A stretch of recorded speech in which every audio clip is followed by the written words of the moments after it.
ଦିନେ ଜଣେ ଗରିବ ବୃଦ୍ଧ ମହିଳା ଗୋଟିଏ ଏକ୍ସପେନ୍ସିଭ୍ ରେଷ୍ଟୁରାଣ୍ଟକୁ ପ୍ରବେଶ କଲା। ସିକ୍ୟୁରିଟି ସେହି ବୃଦ୍ଧ ମହିଳାକୁ ଅଟକାଇଲେ ଏବଂ ପଚାରିଲେ, ମ୍ୟାଡ଼ାମ୍, ଏଇଟା ଏକ୍ସପେନ୍ସିଭ୍ ରେଷ୍ଟୁରାଣ୍ଟ ଅଟେ? ବୃଦ୍ଧ ମହିଳାଟି ଉତ୍ତର ଦେଲେ, ହଁ ମୁଁ ଜାଣେ, ମୁଁ ଏବଂ ମୋ ସ୍ୱାମୀ ଆଗରୁ ବାରମ୍ବାର ଏଠାକୁ ଆସୁଥିଲୁ। ଏତିକି କହି ଭିତରକୁ ପଶି ଗୋଟିଏ କୋଣରେ ଗୋଟିଏ ଟେବୁଲ ଫାଙ୍କା ଥିଲା, ସେଠାରେ ସେ ବସିଲା। ସେହି ଟେବୁଲରେ ସେ ଓ ତା'ର ସ୍ୱାମୀ ଆଗରୁ ବସୁଥିଲେ। ତାଙ୍କ ସ୍ୱାମୀର ମୃତ୍ୟୁ 6 ବର୍ଷ ପୂର୍ବରୁ ହେଲାଣି। ସ୍ୱାମୀଙ୍କ ମୃତ୍ୟୁ ପରେ ତା'ର ଜୀବନ ବହୁତ ଦୁଃଖମୟ ଓ କଷ୍ଟଦାୟକ ହୋଇଯାଇଥିଲା। ତଥାପି ସେ କିଛି ଟଙ୍କା ସଞ୍ଚୟ କରିଥିଲା। ରେଷ୍ଟୁରାଣ୍ଟରେ ବସି ତା'ର ପୁରୁଣା ମିଠା ସ୍ମୃତିକୁ ସେ ମନେ ପକାଉଥିଲା। ସେହି ସମୟରେ ରେଷ୍ଟୁରାଣ୍ଟର କିଛି କଷ୍ଟମରଙ୍କ ଦ୍ୱାରା ବୃଦ୍ଧ ମହିଳାର ବେଶଭୂଷା ଉପରେ ପ୍ରଶଂସନୀୟ ହେଲା ନାହିଁ। ଜଣେ କଷ୍ଟମର ଧୀର ସ୍ୱରରେ କହିଲା, ମୁଁ ଭାବୁଥିଲି ଏ ରେଷ୍ଟୁରାଣ୍ଟର କିଛି ଷ୍ଟାଣ୍ଡାର୍ଡ ରହିଛି, ତାହେଲେ କାହିଁକି ସେ ଏପରି ଲୋକଙ୍କୁ ପ୍ରବେଶ କରାଉଛନ୍ତି? କେହି ୱେଟର ତା'ର ଅର୍ଡ଼ର ନେବାକୁ ମଧ୍ୟ ଆସିଲେ ନାହିଁ, କାରଣ ସେମାନେ ଚୁପ୍ ଚୁପ୍ କଥା ହେଉଥିଲେ ଯେ ଆମେ କାହିଁକି ତା'ର ଅର୍ଡ଼ର ନେବୁ, ସେ ଆମକୁ ଟିପ୍ସ ଦେବ ନାହିଁ। ଶେଷରେ ଜଣେ ୱେଟର ବୃଦ୍ଧ ମହିଳାଙ୍କ ପାଖକୁ ଆସିଲା। ବୃଦ୍ଧ ମହିଳାଟି ମେନୁକୁ ଦେଖୁଥିଲା। ୱେଟର ପଚାରିଲା, ମ୍ୟାଡ଼ାମ୍, କ'ଣ ଅର୍ଡ଼ର କରିବେ ବୋଲି ସ୍ଥିର କିଛି କଲେଣି? ବୃଦ୍ଧ ମହିଳାଟି କହିଲା, ମୁଁ ଠିକ୍ ଭାବେ ପଢ଼ିପାରୁନାହିଁ। ତୁମେ ମୋ ପାଇଁ କେବଳ 300 ଟଙ୍କାରେ ଯାହା ହେଲେ ନେଇ ଆସ। ଏତିକି ଟଙ୍କା ମୁଁ ବହୁତ ଦିନରୁ ସଞ୍ଚୟ କରି ରଖିଛି।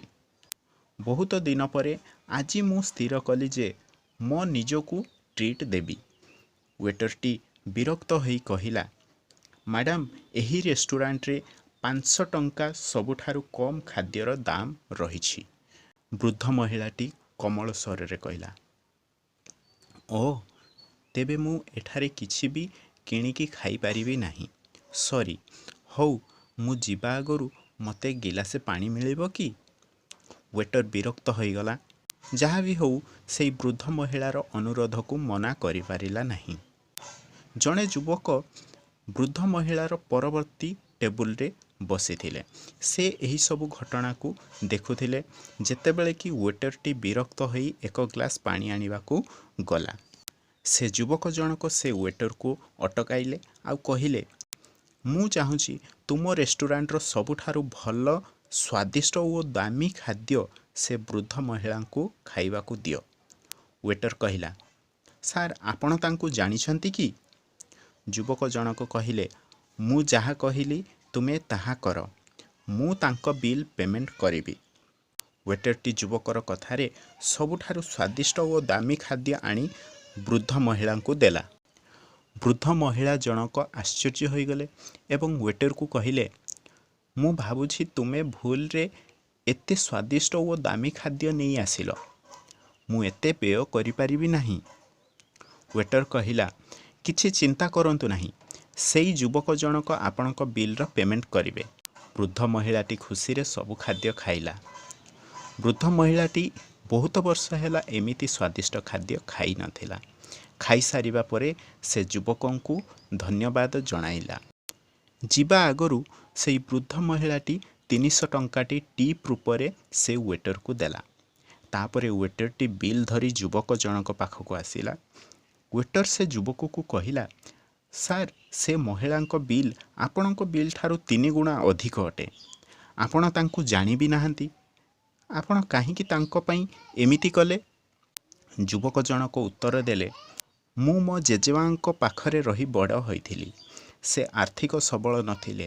ସେ ଅନ୍ୟ ଘରେ କାମ କରି ଟଙ୍କା ରୋଜଗାର କରୁଥିଲେ, କିନ୍ତୁ ସେ ମୋର ସବୁ ଆବଶ୍ୟକତାକୁ ପୂରଣ କରି ମୋତେ ବଡ଼ କରିଛନ୍ତି। ତେଣୁ ମୁଁ ମୋ ନିଜକୁ ଦିନେ ପ୍ରତିଜ୍ଞା କଲି ଯେ ଯେଉଁଦିନ ମୁଁ ଅଧିକ ଟଙ୍କା ଆୟ କରିବି, ସେହିଦିନ ମୁଁ ମୋ ଜେଜେମାର ସବୁ ଇଚ୍ଛା ଅଭିଳାଷକୁ ପୂରଣ କରିବି। କିନ୍ତୁ ମୁଁ ମୋର ପ୍ରଥମ ଜବ୍ ପାଇବା ଆଗରୁ ସେ ମୋତେ ଛାଡ଼ି ଚାଲିଗଲା। ଏବେ ମୋ ପାଖରେ ସବୁ ଅଛି, କିନ୍ତୁ ମୋ ଜେଜେମା ନାହିଁ। ସେ ବୃଦ୍ଧ ମହିଳା ଜଣକ ମୋ ଜେଜେମାଙ୍କ କଥା ମନେ ପକାଇଦେଲେ। ଏମିତି ଟଙ୍କା ପାଖରେ ରହି ଲାଭ କ'ଣ ଯଦି ମୁଁ ଜଣେ ଗରିବ ବୃଦ୍ଧ ମହିଳାର ଇଚ୍ଛା ପୂରଣ ନ କରିପାରିବି? ସେଠାରେ ଥିବା ସମସ୍ତ ଲୋକମାନେ ଏ କଥାକୁ ଶୁଣି କିଛି ସମୟ ପାଇଁ ଚୁପ୍ ହୋଇଗଲେ ଏବଂ ଲାଜରେ ମୁଣ୍ଡ ନୁଆଇଁ ଦେଲେ। ଫ୍ରେଣ୍ଡସ୍, ବାସ୍ତବରେ ଗୋଟିଏ କଥା ମନେ ରଖିବେ, ଆମ୍ଭମାନଙ୍କ ମଧ୍ୟରୁ ବହୁତ ଲୋକଙ୍କ ପାଖରେ ସେ ଯୁବକ ଭଳି ବହୁତ ଟଙ୍କା ରହିଥିବ, କିନ୍ତୁ ଆମ୍ଭମାନଙ୍କ ମଧ୍ୟରୁ ବହୁତ କମ୍ ଲୋକଙ୍କ ପାଖରେ ସେ ଯୁବକ ଭଳି ସାହାଯ୍ୟ କରିବାର ହୃଦୟ ଥିବ। ଫ୍ରେଣ୍ଡସ୍, ଗପଟି କେମିତି ଲାଗିଲା କମେଣ୍ଟ ସେକ୍ସନରେ ଟାଇପ୍ କରି ଜଣାଇବେ।